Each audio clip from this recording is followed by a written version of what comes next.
이름으로 축복합니다.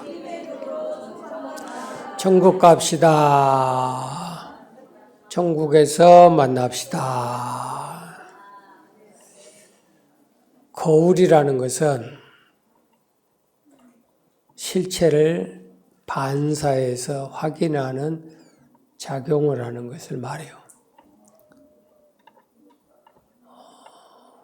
얘들 과학관에 가보면 거울이 세 종류가 이렇게 놓여 있어요.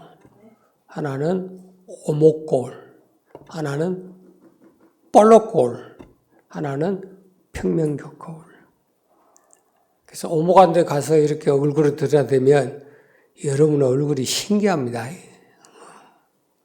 또 볼록거울에 가서 보면 왜 그렇게 또 못난가 모르겠어요. 평면거울에 가면 우리 얼굴 생긴 그대로 이렇게 보여준단 말이에요. 그러면 내가 틀린 거예요? 거울이 틀린 거예요?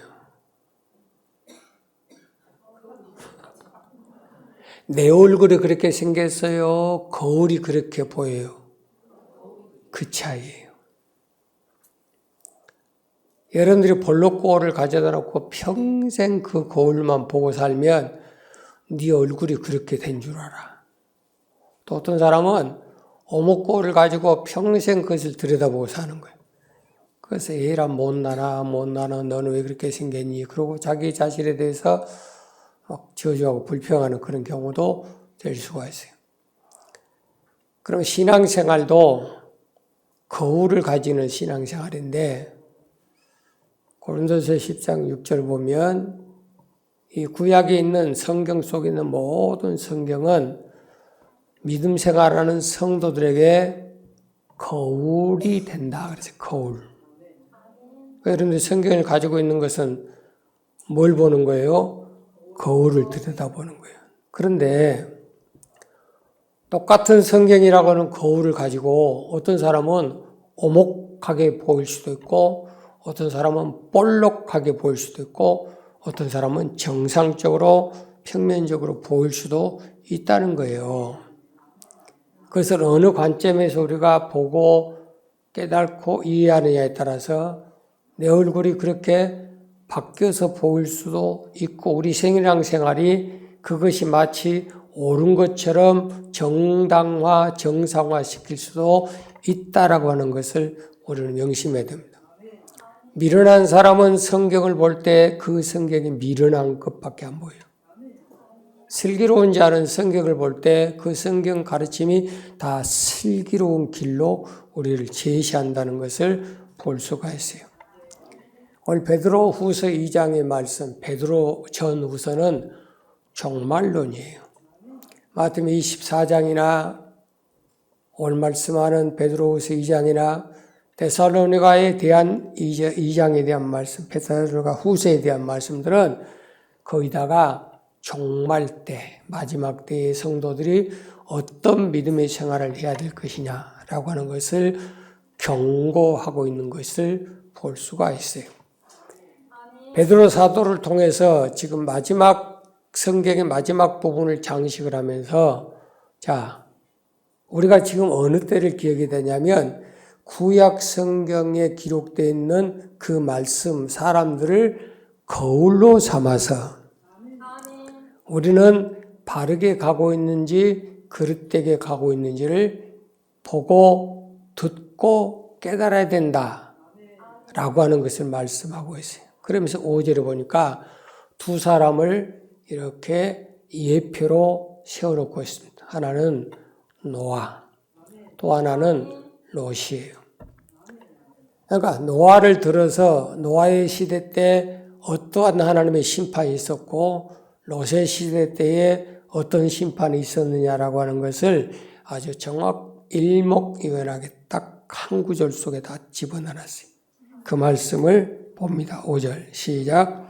옛 세상을 용서치 아니하시고 오직 의를 전파하는 노아와 그 7 식구를 보존하시고 경건치 아니한 자들의 세상에 홍수를 내리시며 소돔과 고모라 성을 멸망하기로 정하여 죄가 되게 하사 아멘. 두 종류예요. 하나는 노아. 두 번째는 소돔과 고모라는 롯이에요.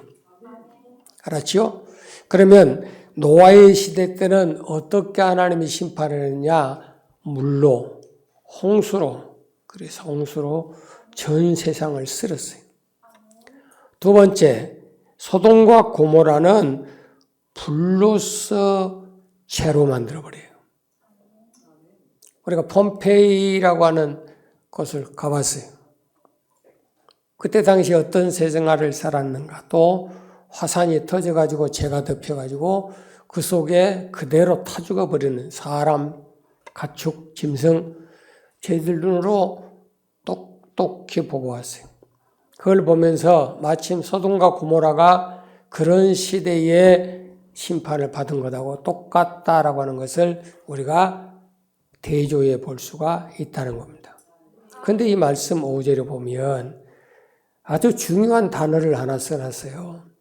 노아의 생활을 말하면서 그 7 식구를 보존했다. 베드로서 3장 20절을 보면 노아의 때에 구원받은 수가 몇 명이냐라고 말할 때 겨우 따라합니다. 겨우 8명뿐이라. 겨우 8명뿐이에요. 그러면 두 번째 소돔과 고모라에 대한 말씀은 창세기 19장에 나와요. 그 15절에 보면 그렇게 말씀합니다. 천사가 롯의 손을 붙잡고 롯의 아내의 손을 붙잡고 그 두 딸을 붙잡아서 소돔과 고모라에서 이끌어내시는 장면을 봅니다. 그런데 이 아내가 그것을 따라오다가 그 소돔과 고모라에 쌓아놨던 부와 명예와 정과 욕심, 그것을 못 잊어먹는 거예요. 그걸 뒤돌아보다가 소금 기둥으로 그 자리에서 죽어버려요. 그러니까 소돔과 고모라의 심판 때에 구원받은 사람은 겨우 3명뿐이에요. 이해가 되죠? 그러면 노아의 때는 8명뿐이고 소돔과 고모라는 3명밖에 아닌데 그 차이가 뭡니까? 라고 물어야 답이 나와요. 그것을 수수방관해버리고 소돔과 고모라 때도 그랬을 것이고 노아의 홍수 때도 그랬을 것이다 라고 그냥 넘어가 버리면 큰일 납니다. 얼마 전에 여러분들이 노아라고 하는 영화가 하나 만들어져 가지고 방영된 다음에 기독교가 소동이 일어났어요. 성경에서 말하는 노아의 홍수의 사건하고 그 홍수라고 하는 영화에서 만든 내용은 달라도 너무 달라. 틀려도 너무 많이 틀려. 근데 그 홍수라고 하는 노아의 홍수라고 하는 그것을 본 사람들은 안 믿는 사람들은 안 봤을 것 아니에요. 믿는다는 사람들이 그 영화를 봤을 거란 말입니다. 그럼 그 속에 뭐가 들어있냐면 한 가지 사상이 들어있어요. 그 사상인 즉슨 노아의 홍수는 우주적 심판이 아니라 국부적 심판이다 라고 심어주는 겁니다. 그 말은 여기 봐요. 신학자들이 두 종류로 나눠집니다. 보수 자유주의. 보수 신학과 보수 신앙은 뭘 말하냐면 노아의 홍수는 지구 전체에 물을 덮었다라고 하는 우주적 심판을 말하는 거예요. 아셨죠? 이스라엘만 심판한 게 아니라 노아가 살고 있는 그 지역만 심판한 것이 아니라 온 지구를 다 물로 덮었다라고 하는 것이 보수신앙이고, 그럴 리가 있나? 어떻게 물로 세상에 다 덮어버리냐? 과학적으로도 입증 안 된 것이니까 이거는 못 믿는다. 노아의 홍수는 국부적, 지역적인 심판이다 라고 하는 게 자유주의. 이해가 되죠? 그런데 성경은 하나님께서 세상을 심판할 때 온 세상을 심판한 것이지 국부적인 심판이에요. 아니에요. 두 번째, 소돔과 고모라는 우주적인 장소가 아니라 지역적, 국부적인 장소예요. 이해가 되죠? 그러니까 두 가지를 오늘 말씀을 통해서 여러분들이 각인하셔야 돼요. 첫째, 노아의 홍수는 우주적인 심판인데 겨우 8명밖에 없어요. 소돔과 고모라는 국부적인 심판인데 3명밖에 없어요.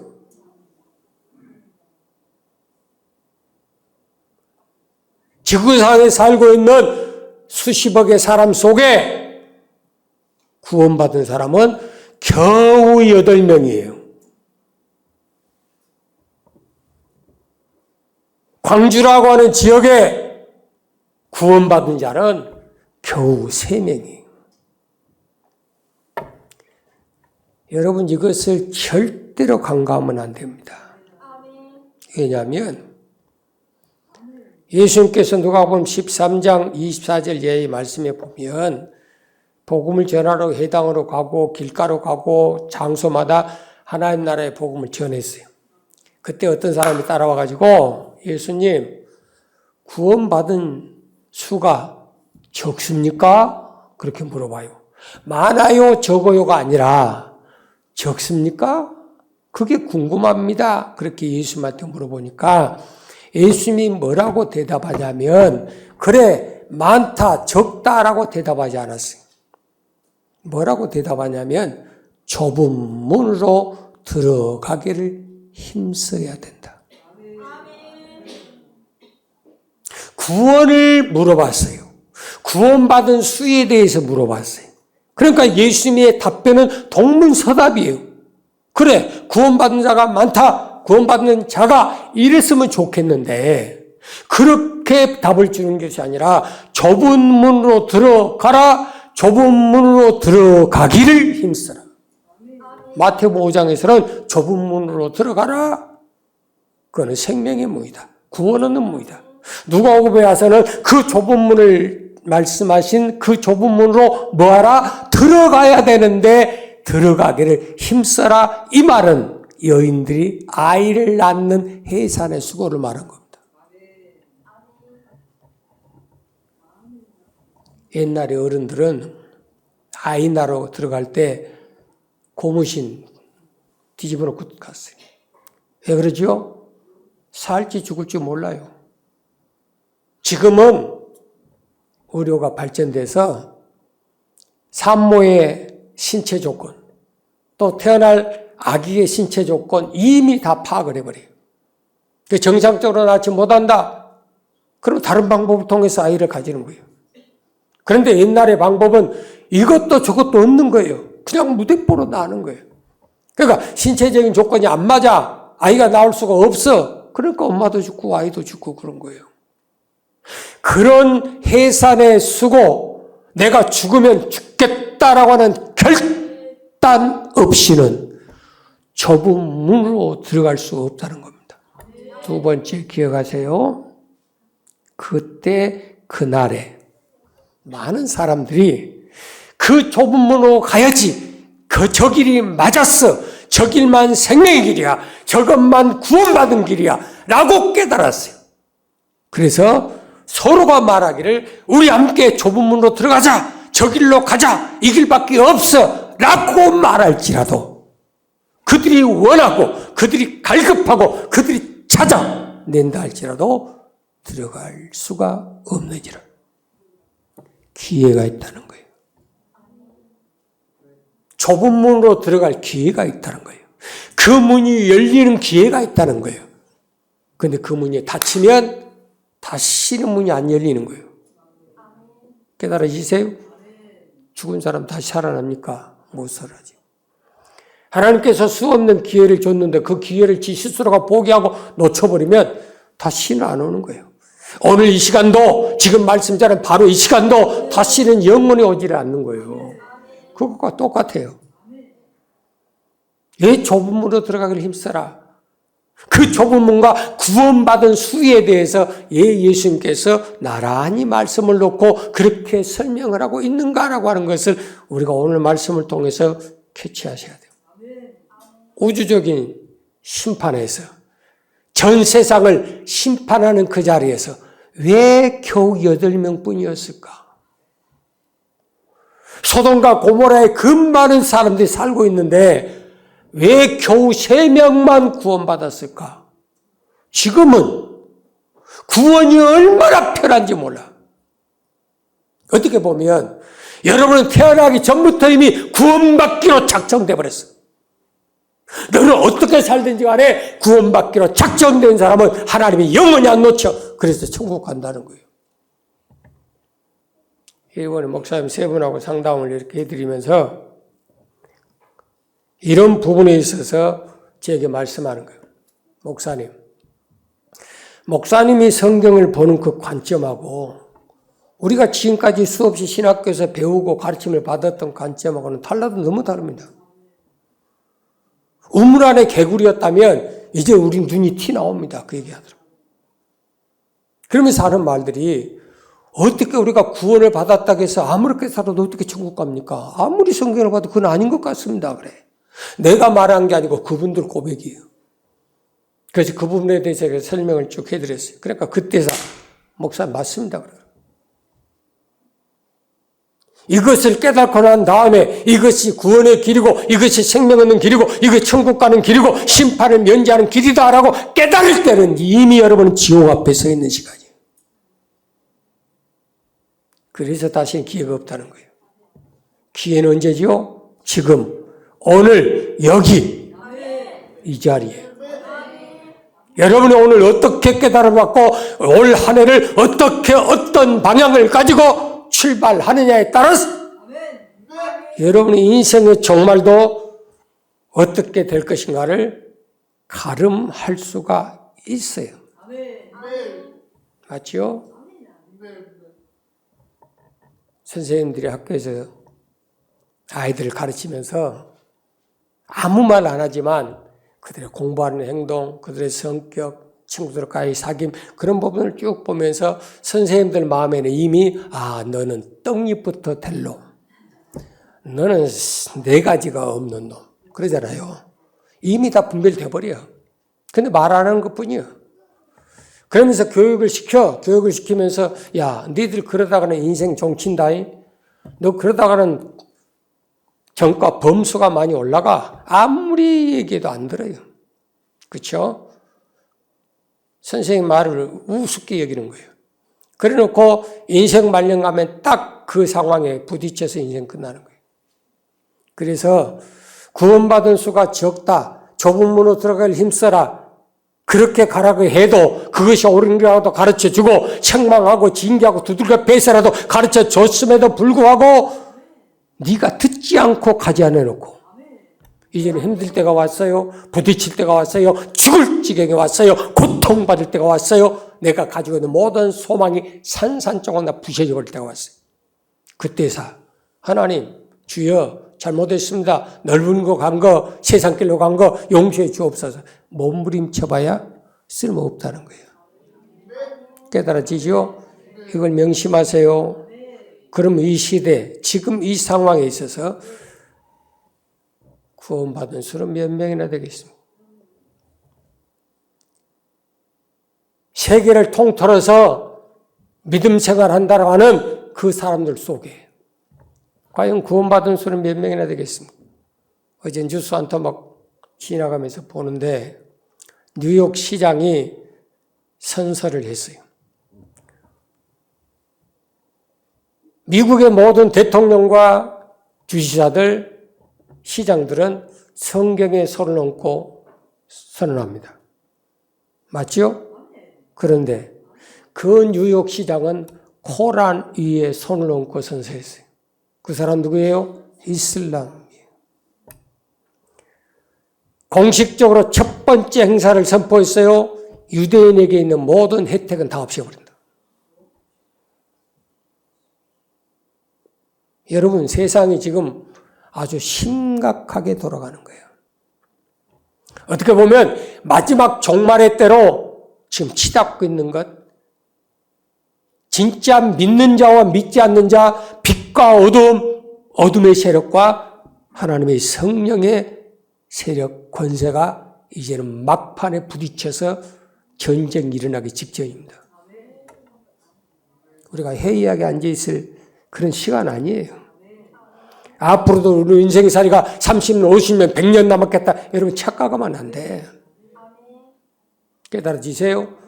그러면 어떻게 해서 노아의 식구와 겨우 7명 그 사람만 구원받고 롯과 겨우 3명 그 사람들만 구원받을 수가 있었느냐는 것을 5절, 6절에 말씀하면서 5절에 그렇게 말씀해요. 이 세상을 용서치 아니하시고 오직 의를 전파하는 노아와 그 7 식구를 보존하시고 시작 경건치 아니한 자들의 세상에 홍수를 내리셨으며 아멘. 어떤 자들에게 대한 경고죠? 경건치 아니한 자들 여기 봐요. 지금 믿음 생활을 하고 주의 이름을 부르며 선지자 노릇을 하고 능력을 행하고 병을 고치고 봉사를 하고 밥을 퍼주고 선교하고 하나님 모든 사람들에게 주는 우리에게 뭘 강조하냐면 그런 믿음 생활, 그런 섬김과 봉사를 한다 할지라도 하나님은 그 모습을 보는 게 아니고 우리의 삶이 경건한 삶으로 사느냐 안 사느냐를 보겠다는 거예요. 깨달아지세요? 그래서 심판은 잘 들어요. 경건이라고 하는 그 자리에 심판이 이루어지는 거예요. 주님 말씀하셨어요. 네 말하는 것에, 네 행동하는 것에, 네 모든 행실에 전도 12장 14절 선악간에 은밀한 생각과 말과 행동까지 반드시 심판하리라. 행동에 대한 게 뭐예요? 경건이에요. 말에 대한 게 뭐예요? 경건이에요. 여러분의 생각에 가진 게 뭐예요? 경건이에요. 말세지 말에 노아의 홍수가 오기 전에 소돔과 고모라의 불같은 심판이 오기 전에 우리가 다듬어야 되고 붙잡아야 되고 목표를 세워야 될 게 뭐냐면 경건한 믿음, 경건한 가정, 경건한 교회로 세워져야 한다는 겁니다. 그래서 우리가 믿음 생활하는 사람들에게 주님이 경고하세요. 경건치 아니하는 자들에게는 하나님의 심판이 있다는 것. 홍수가 임하고 불이 임한다는 것. 왜 홍수가 범람하는 그런 일들이 있을까? 왜 불같은 그런 고통을 우리가 심히 받아야 될까? 왜 이런 어려움을 우리가 당해야 됩니까? 라고 말할 때 하나님은 우리에게 분명히 거기에 대한 요점을 말씀하면서 경건치 아니함으로.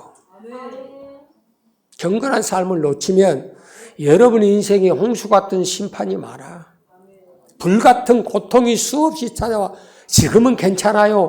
아직 인생 멀었어요. 아직 우린 젊어요. 우린 아직 어려요. 아직 싱싱합니다. 라고 말할지 모르겠어요. 여러분 인생이 그렇게 안 기다려줘. 이제 94년째니까 안 그럽니까? 뭐라는 줄 아세요? 금방 가? 그쵸? 백발이 회원분들한테만 물어봐. 금방 가? 은퇴하신 목사님들이 그 얘기를 하더라고요. 몇 년 남았어? 5년 남았습니다. 7년 남았습니다. 금방 가. 자기들도 살아보니까 젊었을 때 5, 6년은 엄청 늦게 가더란 거예요. 근데 65 넘어서 1년, 2년, 5년은 날아가 버린다는 거예요. 금방 가. 금방 나 따라와. 그 소리 하는 거예요. 두 번째. 6절의 말씀 봅니다. 시작. 소돔과 고모라 성을 멸망하기로 정하여 제가 되게 하사 후세에 경건치 아니할 자들에게 본을 삼으셨으며 아멘. 두 번째는 누구예요? 경건치 아니할 자들이에요. 5절에서는 경건치 아니한 너. 두 번째는 경건치 아니할 네 후대, 네 후손들. 그럼 내가 어떻게 살아야 된다는 거죠? 경건하게. 우리 자녀들을 어떻게 살리라는 거죠? 경건하게 살도록 만들어야 된다. 제가 하나님 앞에 새벽마다 기도할 때 안 빼먹고 기도하는 내용이 있어요. 하나님, 강사님께 속해 있는 모든 성도들 노년부터 시작해서 복중에 있는 생명까지 일심이 또 여호와를 경외함의 도를 걷게 하여 주옵소서. 아니 목사님, 아직 아이 가진 사람도 없는데요. 태어나지도 않았는데요. 만들어지도 않았는데요. 왜 그들을 위해서 기도해야 됩니까? 해야죠. 미리 해야죠. 미리 눈물로 씨를 뿌려놓으면 그 자녀들 통해서 기쁨으로 단을 거둬요.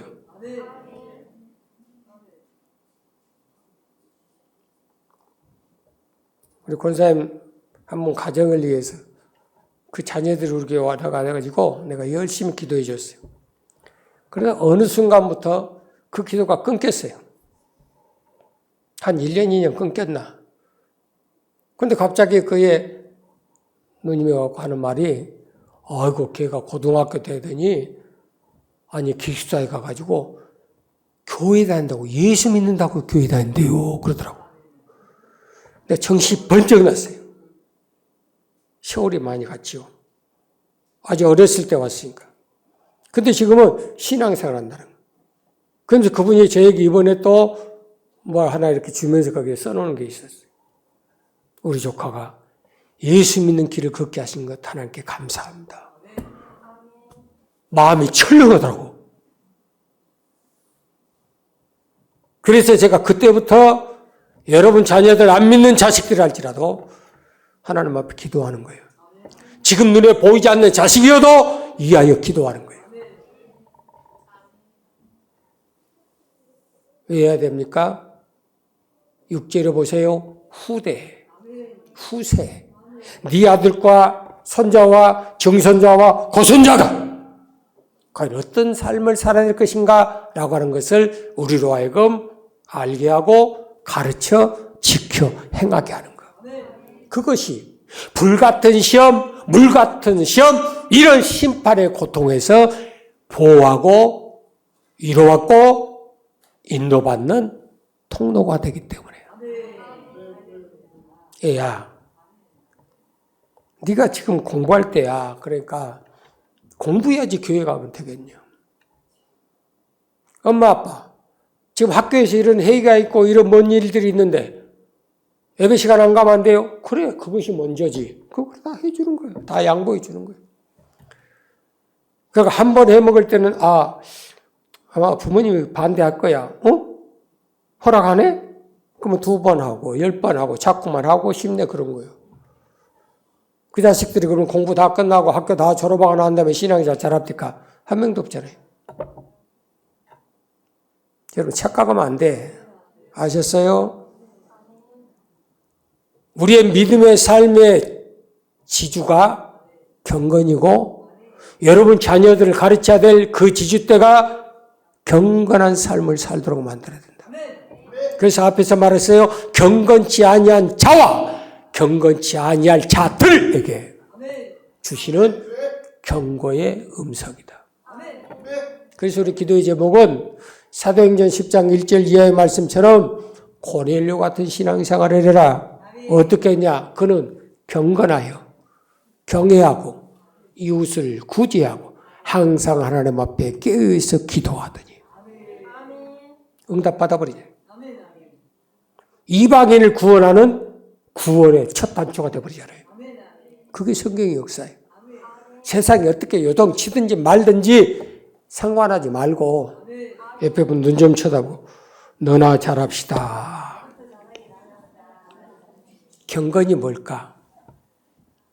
창세기 6장 14절로 가서 하나님께서 노아에게 잣나무를 가지고 방주를 만들어. 방주는 배하고 달라요. 방주는 그냥 동그랗게 생긴 이런 하나의 괴짝이에요. 괴짝. 들어가는 문 위에 있는 창문 하나. 그러면 끝이에요. 앞뒤도 안 보여요. 오직 위에만 보여요. 비가 얼마나 쏟아진가만 보라고. 천둥벼락이 어떻게 친가 보라고. 그죠? 하나님만 보라고. 그런 상황 속에서 옆에 보면 너는 좌절하고 자빠지고 쓰러져. 포기해. 그러니까 애당초 못 보게 만들어버려요. 믿음의 주요 온전케 하신 예수 그리스도 안에 있는 하나님을 바라보도록 그렇게 만들어요. 그런데 재밌는 것은 그런 동그란 이 방주를 만들 때 칸칸이 만들면서 그 안팎으로 역청을 발라라 그래요. 안팎으로. 단어를 잘 봐요. 안팎으로. 이 역청은 아스팔트를 말하는 거예요. 까만 아스팔트 있죠? 이게 역청이에요. 왜 석유에서 뽑아서 이 역청 아스팔트를 가져다가 발라야 되느냐? 두 가지 효과가 탁월합니다. 첫째, 방수. 두 번째, 방습. 이해가 되지요? 그러니까 그 많은 세월 동안에 물 속에 잠겨 있어야 될, 물 위에 떠다녀야 될 그 방주 나무로 된 것을 보호할 수 있는 유일한 자연산 최고의 방수 방습제는 역청밖에 없어요. 깨달아진가요? 그래서 그걸 바르는데 어디다 발라요? 안에다 바르고 밖에다 바르는 거예요. 안에는 네 자신을 스스로 보호하는 것이고 밖에는 외부로부터 침략을 막아주는 거예요. 믿음이란 네 속에 있는 그리스도를 모시는 거고 그 그리스도로 세상 유혹을 싸워서 물리쳐 이겨야 되는 거예요. 그것을 가르쳐서 야고보서 1장 27절에 잘 들어요. 하나님 앞에 정결하고 흠없는 경건이라는 것은 첫째, 고아와 과부를 그 환난 가운데 돌아봐주고 두 번째, 또 자기 자신을 지켜 세속에 물들지 않는 거다. 이것을 창세기에서 말하는 말씀하고 똑같은 거예요. 첫째, 내적 경건을 갖춰야 된다. 내적이라는 것은 자기 자신을 지켜 세속에 물들지 않도록 자기를 보호하고 자기를 요새 삼도록 만들어야 된다.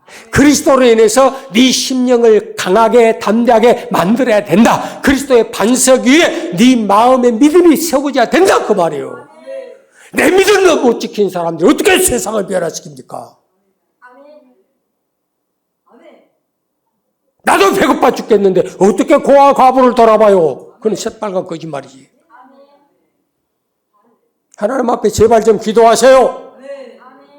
의인과 그 자손이 되게 하사 경건한 나와 경건한 자손이 되게 하사 하나님 앞에 받은 그 은혜가 차고 넘쳐서 종일토록 나눠주고 베풀고 섬기고 남도록 제발 그 기도 좀 하세요. 저는 새벽마다 그걸 갖고 기도해요.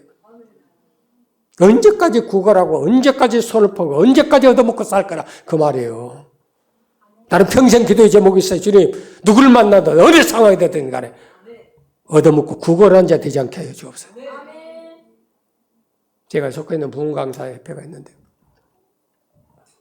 기라상 같은 분들이 다 증경 총회장들로 꽉 찼어요. 기장 측, 합동 측, 통합 측, 오순절, 감리교 파글파글 몇천 몇만 명씩 모여요. 그들하고 같이 이렇게 살아보면 참 제가 진짜 어리다, 부족하다, 좀 못났다라고 하는 것을 진짜 많이 배웁니다. 그분들이 그렇도록 목회할 수 있는 그런 요지가 무엇일까? 나는 그걸 배우는 거고. 그분들은 또 내 생활 보면서 배우는 거. 그래서 피차가 세워집니다. 그런데 섬기잖아요. 그분들이 베풀잖아요. 여러분 상상할 수 없도록 베풀어버려요. 나도 평생 그렇게 산다고 나도 자신 있게 살아온 사람인데 그분들 사는 모습하고 딱 비교하면요. 배워도 한참 배워야 되겠구나. 그 생각을 진짜 많이 가죠. 여러분 그릇대로 삽시다. 이쪽은 아멘이 큰데 이쪽은 아멘이 별로 없는 것 같아. 자, 그릇대로 삽시다. 아, 이제 이쪽이 또 크고 이쪽은 적네 또. 다시 한번 그릇대로 삽시다. 그걸 비슷해서 가네. 이래서 경쟁시키는 거예요. 옆에 분 눈 좀 쳐다보고 그릇대로 삽시다. 당신 마음보대로 삽시다. 그래서 주님 우리에게 뭐라고 고린도 교회에 책망하신지 아세요? 은혜를 보답하려거든 네 마음을 넓혀라. 여러분 믿음을 넓히는 거예요. 여러분의 키를 높이는 거예요. 키를 크게 크게 만드는 거예요. 여러분 주머니를 크게 만드는 거예요. 여러분 손을 넓게 펴는 거예요. 그래야 심어놔야 때가 되면 나한테 다시 돌아오는 거지. 돌아올 것이 없는 곳에 심었다면 여러분은 불행한 사람이에요. 그렇죠? 그런데 심어놓으니까요, 다 따먹더만. 옆에 보면 다시 쳐다보고, 심어야 따먹읍디다. 쳐다도 안 봐. 예수님이 마태복음 16장 4절에서나 마태복음 17장 17절에서 두 가지를 책망합니다. 하나는 악하고 음란한 세대야. 또 하나는 믿음이 없고 폐역한 세대야. 좀 다르다고 안 느껴지세요? 악하고 음란한 세대, 믿음이 없고 폐역한 세대. 좀 대상이 다르다는 겁니다. 지금 누구에게 하는 거예요? 악하고 음란한 세대는 세상을 향해서 책망하는 거예요. 두 번째, 믿음이 없고 폐역하고 배신자란 세대야라고 하는 것은 교인들 향한 경고예요. 세상은 악해요. 세상은 음란해요. 그렇게 살 수밖에 없어요. 왜? 어둠의 종들이니까 그렇게 살아갈 수밖에 없는 거예요. 그러면 우리 어둠에서 빛으로 돌아왔으면, 사단의 권세에서 하나님께로 돌아왔으면 이제는 우리가 어떻게 살아야 된다는 거죠? 믿음 안에서. 네 믿음이 크다는 칭찬을 받아야 될 것이고, 믿음에서 믿음이라는 구원에 이르러야 되는데 폐역해서 배신한 자들이 많다는 겁니다. 여러분, 세상을 향하여서 책망하는 주님의 음성이 두려운 게 아니라 지금 교회를 향해서 책망하는 그 음성이 더 두렵다 그 말이에요. 왜냐? 베드로는 4장 17절 하나님의 심판은 하나님의 집이라고 일컫는 교회에서부터 시작되기 때문에 오목 거울이냐 볼록 거울이냐 평면 거울이냐 어떻게 가르쳤느냐는 목사부터 심판하시오. 내가 여러분에게 볼록 거울만 보여주면 여러분의 인상은 다 볼록거려요. 내가 오목 거울을 여러분들께 보여주면, 그렇게 가르치면 여러분은 다 오목하게 돼버려요. 그게 심판은 결국은 소경인도한 죄 때문에 목회자에게 있는 거예요. 여러분들이 오목하게 살 수밖에 없고 볼록하게 살 수밖에 없는 그런 비정상적인 삶의 원리는 배운 것이, 들은 것이 그것밖에 없으니까 그것이 옳은 줄로 그렇게 살았기 때문이라 그 말입니다.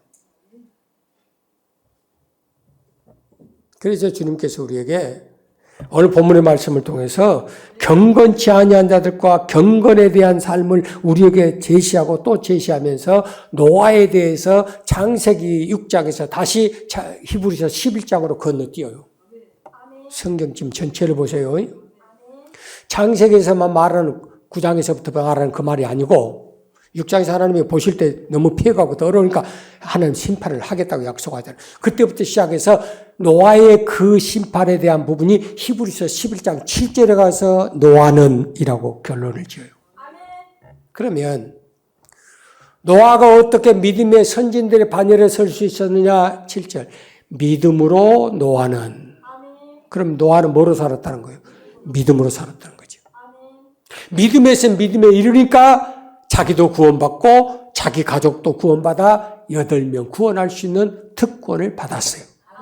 맞지요? 그러면 그가 믿음으로 노아가 살아나갈 때에 그 방주를 어떻게 예배했느냐? 아버지 일어나지도 않는, 일어나서는 안 될, 일어날 수 없는 그런 일들을 먼저 노아에게 제시하시면서 너는 방주를 지어라 그랬어요. 그러니까 자기 자녀들 데려다가 며느리 데려다가 나무 잘라서 방주를 만들었어요. 그 방주를 만들 때 창세기에 있는 모든 성경의 노아에 대한 핵심 전체를 히브리서 11장 7절 한마디로 딱 끝내버려요. 경외함으로. 뭐함으로? 경외함으로 방주를 예비했더라. 이 말씀 좀 풀어야 되는데. 그 말씀 못 푸니까 노아는 방주 나무 못 박다 끝났다 그렇게 생각하는 거예요. 아니에요. 나무 조각 하나 잘라서 못질을 하고 거기에 역청을 가지고 안팎으로 바르고 하는 모든 과정을 보세요. 뭐지요? 경외해야 한다는 겁니다. 경외. 경외가 뭘까? 첫째, 잠언 8장 13절 악을 미워하는 겁니다. 악에 대해서 저것은 선이다, 저것은 악이다라고 하는 분별을 말씀을 통해서 여러분처럼 많이 받은 사람 없어요. 맞아요? 틀려요? 그러면 그것이 악이다라고 하는 것을 분별했으면 저거는 악한 거야. 그래서 우리 마음속에 그 악을 미워하는 결단이 있어야 된다. 깨달아지지요? 효도는 어디 있어요? 부모에게 해야 될 행동이 있고 안 해야 될 행동이 있어. 안 해야 될 행동은 악이다. 그러면 안 해야 된다는 거지. 그것을 미워한다는 거예요. 이웃에게 이런 것은 선이고 이거는 악이다 라고 할 때 그 악한 것은 안 해야 되겠다. 그 악을 미워하는 거예요. 깨달아지죠? 두 번째 여호와를 경외하는 것은 잠언 3장 7절 보면 악에서 떠나는 거예요. 알았어요? 경외는 악을 미워하고 경외는 악에서 떠나는 거예요. 빨리 도망가야 되는 거예요.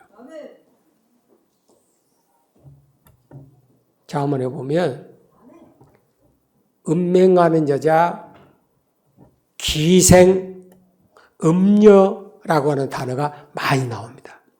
그것들이 저물 때, 밤중에, 오밤중에, 새벽녘에 길 모퉁이에서 협소한 곳에서 아주 야리꾸리한 데서 머리부터 발끝까지 살랑살랑 사방사방 그래가지고 막 이것도 자기 마누라보다 더 이쁘게 막 이렇게 착하고 랄랄랄라 해가면서 우리 남편은 멀리 떠났다. 오늘 밤에 나하고 같이 놀자. 팔짱 끼고 들어가는 어리석은 자가 있으니 그런 유혹, 그런 시험, 그런 과정이 오거든 아니다. 노라고 결단할 수 있는 게 경건이에요. 알았죠? 아니야 그것은. 네 부모고 네 부부고 자식이라 할지라도 아닌 것은 아니야. 그렇게 시작부터 잘하셔야 끝까지 잘 갑니다. 부모 왔다고 예배 안 하지. 자식들 왔다고 예배 빼먹지. 신랑 왔다고 예배 빼먹지. 세상 일 있다고 예배 빼먹지. 처음부터 그렇게 가르치면 잘 살겠다. 무슨 말인지 깨달았어요? 이 말의 뜻은 손사래를 쳐야 된다 그 말입니다. 다 옆에 보면 쳐다보고 시작. 이거는 빠이빠이가 아니고 안녕 그게 아니고 no 하는 겁니다. 손사래 치는. 두 번째는 진저리를 치는 거예요. 송충이 붙었다. 아 반응이 아무도 없네. 인간들이 송충이가 뭔 줄 알아. 바퀴벌레가 여러분 콧구멍에 들어간다? 어찌해야 되겠어요? 소리만 들어도, 스치게만 해도, 냄새만 나도, 하죠. 그것이 진저리 치는 거예요. 악이 여러분 주위에 와서 맴돌거든, 유혹하거든, 냄새를 풍기거든, 모양을 보이거든, 너는 진저리 쳐야 된다. 아니야! 그건 안 돼! 결단하고 그 악에서 떠나는 것이 경외다. 회개만 하고 앉아있는 거 다 안주하세요? 여러분이 회개가 안 되니까 회개만 하고 30년에 친 거예요. 그 다음 단계는 더 많아. 더 깊이 가려면. 깨달아집니까? 1월 1일 날 참 재밌는 소리를 들었는데 송구영실 예배를 우리가 마치고 그 시간이 저녁 12시 반 정도 됐잖아. 예배 다 마치고 났으니까. 가다가 친구한테 전화가 왔더라요. 예배 끝나서 빨리 놀러 오라고. 그래서 친구들한테 딱 가서 내려보니까 술잔치가 벌어졌더래. 대학생들이 마셔라 깨. 정월 토화로 12시부터 들어 마시면 0시부터 들어 마시면 아마 그것들은 365일 들어 마셔야 될 것 같아요. 그잖아요. 그걸 보더니 손살에 쳤어. 아니야. 그건 아니야. 이 자리는 내가 있어서는 안 돼. 그리고 집으로 돌아왔대. 엄마가 물었대. 야, 친구들하고 논다면서 왜 벌써 와? 아니, 가보니까 술 상태 놓고 술 마시고 앉았는데 그냥 와버렸어. 내가 오늘 저녁에 특별히 내가 장학금 주려고 그래. 성동원이를. 남들이 하는 것은 박수를 쳐준대. 옆에 보면 쳐다봐. 너는 언제 장학금 받을래? 그렇죠? 내가 그 말 듣고요. 정월 초하루부터 밥 먹으라는 이유가 있구나. 새벽에 말씀 잘하는 게 오후 되니까 그 소리 들으니까 목사가 얼마나 기쁘고 있어요. 사단과 천사가 하나님 앞에 딱 섰어요. 스가랴 13장이에요. 그러자 사단이 막 고자질하는 거예요. 보세요. 대제사장이라는 목사라는 새끼가 저렇게 더러지다고 저렇게 더러워도 입고 에이고 저것이 목사예요. 저것이 믿음 생활한다요. 막 삿대질하고 난리가 났어요. 하나님께서 천사에게 야야 그냥 저 누더기같이 더러운 옷 그냥 정결하게 하는 셈에서 홀라당 백해서 씻겨버려라. 그리고 의의 옷으로 입혀버려라. 그때 마귀가 어쨌겠어요? 이겼다 또 이겼다 그랬을 거 아니에요? 꽁무배가 도망가 버렸어.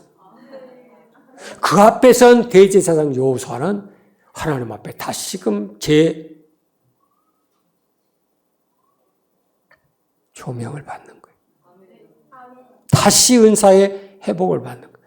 직분의 회복을 다시 받는 거예요. 처음 사랑을 다시 받는 거예요. 이게 바로 하나님의 인자하심과 자비하심의 영원함이라는 거예요. 그래서 여러분 우리가 하나님 앞에 얘기하는 거예요. 그래서 우리가 하나님 앞에 믿음 생활하는 거고 그래서 오늘 이런 말씀을 들어야 된다는 거예요. 세상 종 말아도 세상 것이 우리에게 수없이 욕을 해도 우리 갈 길은 우리가 가는 거고 십자가 붙잡고 가는 거고 그런다고 해서 홍수 가운데 집어 던져도 그 다음 말씀 보면 경건한 자는 하나님께서 그 가운데 다 건져주겠다고 말씀해요. 깨달아집니까? 경건한 자는 9절 시험에서 건지시고 불의한 자는 형벌에 두어 심판 때까지 있게 하시겠다. 마지막 욥기 11장 13절 15절까지 말씀 보면 이런 말씀이 있어요. 너는 마음을 정해서 하나님께 마음을 정해서 하나님 내가 그렇게 살겠습니다. 올 한 해도 이렇게 살게 해주시고 경건함으로 나 자신을 보호하고 이웃을 돌아보고 고아 과부를 돌아보고 내게 주신 걸 섬기고 나눌 수 있는 그런 삶이 되게 해주세요. 라고 마음을 정했어요. 그리고 주님 앞에 두 손을 들고 주여 도와주세요. 내가 그렇게 살겠습니다. 결단을 했단 말이에요. 그러니까 하나님께서 뭐라고 응답을 주시냐면 네가 마음을 정하여 손을 들고 하나님 앞에 기도할 때에 먼저 할 일이 있다는 거예요. 네 손에 죄악을 버리고 네 장막에 불의를 버리고 그 다음에 손 들고 기도해라. 왜 기도응답을 못 받는지 알았지요? 어떻게 하면 기도응답 받는지 이제 알았지요? 먼저 여러분의 손에 죄악을 멀리하고 여러분 장막, 여러분 집안, 여러분 가문의 모든 불의를 멀리 던져버리고 손들고 하나님께 네 마음 정한 대로 기도하라. 그러면 하나님이 너를 하나님 앞에 담대하게 세워줄 것이고 요동치 않게 할 것이고 네 얼굴을 하나님께 떳떳이 들게 하여 응답받게 하리라. 이야, 이 말씀 주시는데 내가 발딱발딱 뛰었다니까. 아멘입니다. 아멘입니다. 이것이 우리의 간증이에요. 이것이 우리의 찬송이에요. 이것이 마지막 하나님 앞에 섰을 때 경건한 자가 외쳐야 될 신앙의 고백이 돼야 됩니다. 저와 여러분이 경건하게 살고 우리의 자손들을 경건하게 살게 해서 믿음 안에서 하나님 앞에 인정받고 이 험악한 홍수 많은 세상 가운데서 반드시 구원을 이끌 수 있는 축복의 삶이 되기를 주의 이름으로 축원합니다. 자비하신 하나님 나의 평생에 단 한 가지